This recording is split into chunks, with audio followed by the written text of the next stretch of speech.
তুমি কি এমন পরিস্থিতিতে আছো যেখানে একটা ছোট ঘটনা নিয়ে তুমি সারাটা দিন ভাবছো, রাত জেগে প্রশ্ন করছো, যদি এটা না হতো, যদি ও এমন না বলতো, যদি আমি এমন না করতাম, ও কেন এমন বলল, এবং ইত্যাদি বিভিন্ন। এটাকে ওভার থিঙ্কিং বলে বা অতি চিন্তা। এবং এই অতি চিন্তাটা আমাদের সবাইকে, প্রত্যেকটা মানুষকে একটু একটু করে শেষ করে দেয়।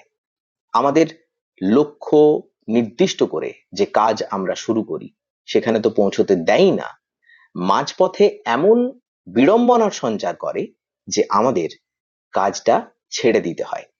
একবার খেয়াল করে দেখো তো, জীবনে তোমার এমন কতবার হয়েছে যে তুমি কোনো একটা কাজ শুরু করেছো, তারপর কিছুদিনের মধ্যেই তাতে এত চিন্তা এবং অতি চিন্তা আসতে শুরু করেছে, সেটা যে কোনো কারণেই হোক, যে তুমি সেই কাজটায় মনোযোগ তো আর ছিলই না। একটা সময় এমন আসে যে সেটাকে ছেড়ে দিতে হয়। ডে কোডে আজকে আমরা শিখব কিভাবে এই অভ্যাসটাকে শেষ করা যায়, অর্থাৎ ওভার থিঙ্কিং কে শেষ করার 5 মিনিটে আমরা একটা আলোচনা করব, যাতে করে আমাদের ওভারঅল একটা পোক্ত দখল তৈরি হয়, নিয়ন্ত্রণ তৈরি হয় নিজেদের অভ্যাসের উপরে, নিজেদের যাপন চর্চার উপরে, ওভার থিঙ্কিং কে দূরে সরিয়ে দিতে। তো চলো শুরু করা যাক। ওভার থিঙ্কিং বা এই অতি চিন্তাটা আসলে কি, প্রথমে এটা আমাদের ভাবতে হবে। দেখো, যখন কোনো জিনিস আমরা বারবার চিন্তা করি, এমন কিছু নিয়ে যেটা চিন্তা করি যেটা আদতে কিন্তু ঘটেইনি, অর্থাৎ সম্পূর্ণ ঘটনাটা আমার মনের ভেতরে চলছে, আমি সেটাকে তৈরি করছি, আমি সেটাকে নিয়ে ভাবছি এবং আমি সেটাকে নিয়ে সম্ভাব্য সমস্ত ফলাফল তৈরি করে ফেলছি, যেটার হয়তো 10% বাস্তবে প্রতিফলিত হয়নি। এমন বিষয় যা ভবিষ্যতের আশঙ্কা বা অতীতের আফসোসকে আটকে থাকাকে বোঝায়।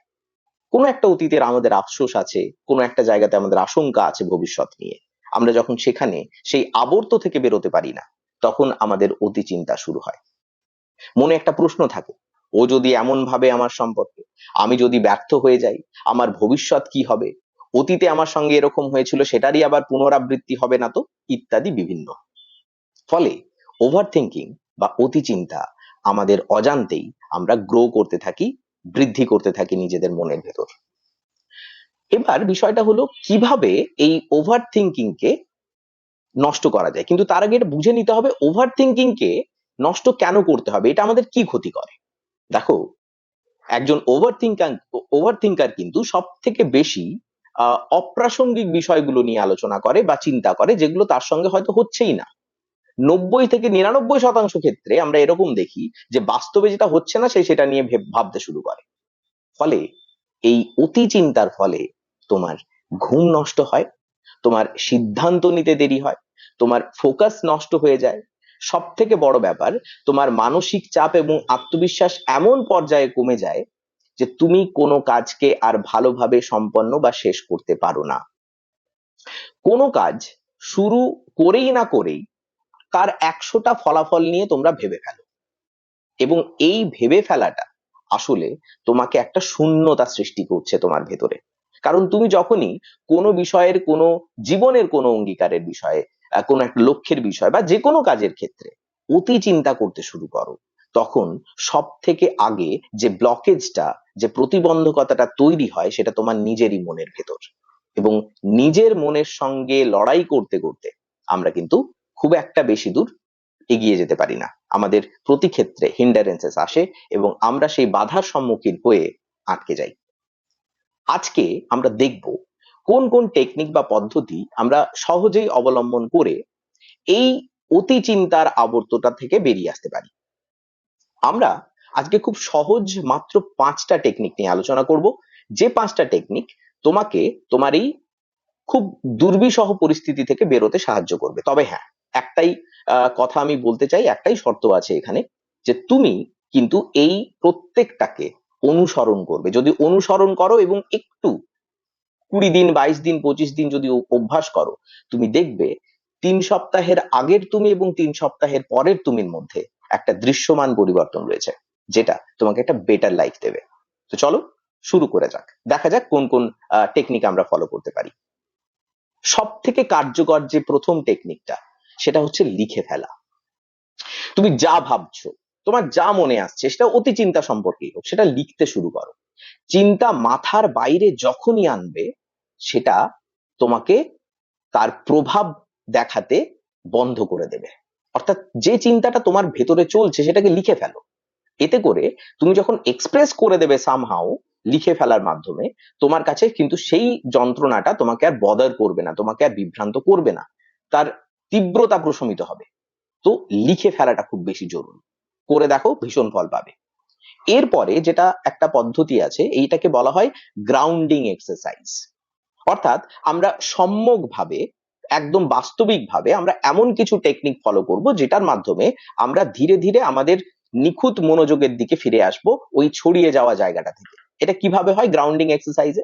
সিম্পল, একটা কাজ করো, বাস্তব জগতে এই ফিরে আসার পদ্ধতিটা প্রথমে 5, 4, 3, 2 এবং 1 বিষয়ের উপর নির্দিষ্ট থাকে। তুমি প্রথমে 5টা জিনিস দেখো, সেটা একটা ফুল হতে পারে, একটা দেওয়াল হতে পারে, আকাশ হতে পারে, গাছ হতে পারে, নদী হতে পারে, যে কোনো ক্ষেত্রে যা কিছু যেটা তোমার মনকে ভালো লাগা দিচ্ছে, সেই 5টা জিনিসকে একটু সময় ধরে দেখো। একটু সময় ধরে নিজেকে একটু সময় দাও সেই জিনিসটাতে, তুমি দেখবে অতি চিন্তার পরিমাণটা কমে গেছে। যখন তুমি সেটা ভালো করে করতে পারবে, তারপরে 4টে জিনিসেতে এসো, সেটা কমাও এবং 4টে জিনিসকে টাচ করে দেখো, স্পর্শ করে দেখো। সেটা একটা কোনো একটা বই হতে পারে, একটা নতুন কোনো তোমাকে গিফট দেওয়া কোনো জামা কাপড় হতে পারে, কোনো একটা মানে কোনো একটা টেবিল হতে পারে, যে টেবিলটায় তুমি কাজ করো, ছুঁয়ে দেখো, স্পর্শ করো, অনুভব করো। যখন তুমি এই বস্তুগত অনুভবটা করবে, তুমি বাস্তবে ফেরার প্রক্রিয়াটাকে আরো ত্বরান্বিত করবে। 3টে নতুন শব্দ শোনো, তুমি একটু বাইরে বেরিয়ে দেখো কটা পাখি ডাকলো, পাখিগুলোকে আইডেন্টিফাই করার চেষ্টা করো। তুমি দেখো যে কটা মানুষের শব্দ তুমি শুনতে পাচ্ছ, কটা ভয়েস পেলে সেটাকে গোনার চেষ্টা করো। তুমি দেখো যে কতগুলো কাজ করার শব্দ তোমার কানে কানে যাচ্ছে, 3টে শব্দ শোনো। এভাবে ধীরে ধীরে 5টা, 4টে, 3টে, 2টো, একটা করে করে যখন তুমি একটা নির্দিষ্ট জায়গায় আসবে, তুমি দেখবে শুরুর দিনের থেকে শেষের দিনে এসে তুমি অনেক বেশি স্থিতিশীল হয়ে পড়েছো। এটাকে গ্রাউন্ডিং এক্সারসাইজ বলে, যা বাস্তব জগতে ফিরে আসতে আমাদের ভীষণ রকম সাহায্য করে। তৃতীয় যে কাজটা তুমি করতে পারো এই অতি চিন্তা থেকে দূরে যেতে, সেটা হচ্ছে সক্রিয়ভাবে প্রয়াসী হও। সক্রিয়ভাবে প্রয়াসী হও মানে তোমাকে পারফেকশনিস্ট হতে হবে না, যে নিখুঁত টাইমে নিখুঁত ভাবে নিখুঁত কাজটা করব, এরকম কোনো মানসিকতা রেখো না। তুমি জানবে কাজটা করতে হবে, করব, এর মধ্যে ঠিক ভুল নিখুঁত অনিখুঁতের কোনো ব্যাপার নেই। তার মধ্যে কাজ যেমনই ভাবে হোক, আমি আমার সময় হয়েছে, টাইম পড়ে গেছে, আমি রুটিনের মধ্যে চলে এসেছি, আমাকে এই কাজটা করতে হবে। তাতে নিখুঁত হওয়ার যে ভূতটা তোমার মধ্যে চেপে আছে, সেটাকে সরিয়ে দাও মাথা থেকে। এই ভেবে ভেবে কাজ না করলে, কাজ কখনো মানে যখন তুমি এই ভেবে ভেবে কাজ করতে শুরু করছো, এভাবে তুমি কোনোদিন ভালো করে কাজটা শেষই করতে পারবে না। তোমার টার্গেট হওয়া উচিত, যেমনই হোক আমি কাজটা শেষ করব, কারণ এই সময়টা আমার কাজটা রয়েছে। তোমাকে নিখুঁত হতে হবে না। ধীরে ধীরে তুমি দেখবে এই অ্যাকশন নেওয়াটাই, এই সক্রিয়তাটাই, বেশি না ভেবে কাজ করাটাই তোমাকে আদতে রুটিন একটা লাইফের মধ্যে কিন্তু অভ্যস্ত করাবে, যেটা তোমার ভীষণ কার্যকর হবে এই অতি চিন্তা থেকে দূরে সরে যাওয়ার জন্য। কারণ তুমি সক্রিয়ভাবে তোমার মন, মনোযোগ, শরীর সবকিছু একটা নির্দিষ্ট জায়গাতে নিবদ্ধ রয়েছে। চতুর্থ যে টেকনিকটা তুমি করতে পারো, এটা ভীষণ জরুরি, নিজেকে বলা যে এই যে এটা হলে কি হবে এবং আমি তাতে কি করব, মানে হোয়াট ইফ এবং সো হোয়াট, এটাকে পাল্টাও। তার মানে যদি আমার এটাতে ভুল হয়ে যায়, এই কাজটা করতে গিয়ে যদি আমি ভুল করি, যদি আমি সফল না হই, যদি আমার এটাতে আমি কোনো ক্ষেত্রে আমি যতদূর পৌঁছতে চাইছিলাম সেটা না পারি, এত কিছু ভাবার নেই। তুমি সিম্পল দেখো, তুমি চেষ্টা করেছো, যা হবে দেখা যাবে। এই সো হোয়াটটাতে তুমি বিশ্বাস করতে শুরু করো। অর্থাৎ যখন তুমি এই সো হোয়াট করবে, যে আমি তো চেষ্টা করছি, তাতে আমার আর চিন্তা করার দরকার নেই, যখনই তুমি এটা করবে, তখন তোমার এই অতি চিন্তার জায়গাটা কিন্তু অ্যাবসলিউটলি একটা সময় ডিমিনিশড হয়ে যাবে। চেষ্টা করো, তুমি অনেক বেটার কিন্তু ফলাফল পাবে। আর সবশেষে খুবই গুরুত্বপূর্ণ যে জিনিসটা, সেটা হচ্ছে পঞ্চমত, টেক ব্রেক নেওয়া। সোশ্যাল মিডিয়া, যেখানে তুমি ফোন ঘাঁটছো, ল্যাপটপ ঘাঁটছো, কোনো ভাবে তুমি টেক স্যাভি হয়ে পড়েছো, অনেকটা সময় তুমি ডিজিটাল মাধ্যমে যাচ্ছ, তোমার সম্পর্কগুলো নষ্ট হচ্ছে, তোমার ব্যক্তিগত সত্তাটা নষ্ট হচ্ছে, তুমি চিন্তা করতে আর পারছো না, তোমার সমস্ত ক্লান্তি তোমাকে জড়িয়ে ধরছে। তো তুমি যখন টেক ব্রেক নেবে, এই টেকনোলজিক্যাল ব্রেক গুলো যখন তুমি নেবে, প্রযুক্তিগত একটা বিরাম তুমি যখন নেবে, তখন তোমার যেটা হবে, তোমার মন স্থিতিশীল হতে শুরু করবে, শান্ত হতে শুরু করবে, এবং তুমি দেখবে অনেক বেটার ওয়েতে তুমি ডিল করতে পারছো, যেগুলো তোমাকে একটা সময় অতি চিন্তায় জর্জরিত করে রাখতো। এখানে তোমাকে বুঝতে হবে, তুমি যতটা ভাবো, সবশেষে আমি এটা বলতে চাই, মন দিয়ে শুনবে, তুমি যতটা ভাবো 90% ক্ষেত্রে, 90% ঘটনা, 90% জিনিস বা তারও বেশি আদতে কিন্তু ঘটে না। তাই তুমি যদি এখন যেটা ভাবছো যে আমি পারবো তো, তার মানে সেটাও হবে না, সেটাও কিন্তু হবে না। উত্তরটা একটাই, তুমি পারবে। তো তুমি কখনো এই সংশয় দ্বন্দ্বের ঊর্ধ্বে উঠে যাও, তুমি শুধু কাজটাকে উপভোগ করো। তুমি এটা চিন্তাই করো না যে এতে হলে ওটা হবে, এটা হলে সেটা হবে, এইসব তোমার চিন্তা করার নেই। তোমার সিম্পল যেটা কাজ, তোমার চিন্তা আসবে, কিন্তু চিন্তাকে বলো ঠিক আছে চিন্তা এসছিস, তুই এরপর বেরিয়ে যা, কারণ আমার কাজটা না করে আমি যাবো। এইটুকু সামান্য নিয়ন্ত্রণ যদি তুমি নিজের মধ্যে আনতে পারো, তুমি দেখবে খুব সুন্দরভাবে জীবনকে তুমি সাকসেসফুলি ডিল করছো। তুমি যদি সত্যি ওভার থিঙ্কিং থেকে বা অতি চিন্তা থেকে মুক্তি পেতে চাও, এই ভিডিওটা শেষে কমেন্ট বক্সে লিখে দাও আমি পারবো, এটা জোর দিয়ে লেখো। আমার বিশ্বাস তুমি সত্যি পেরে যাবে। ভালো থেকো, পরের ভিডিও নিয়ে খুব তাড়াতাড়ি আসছি। লেগে থাকো, জেদে থাকো।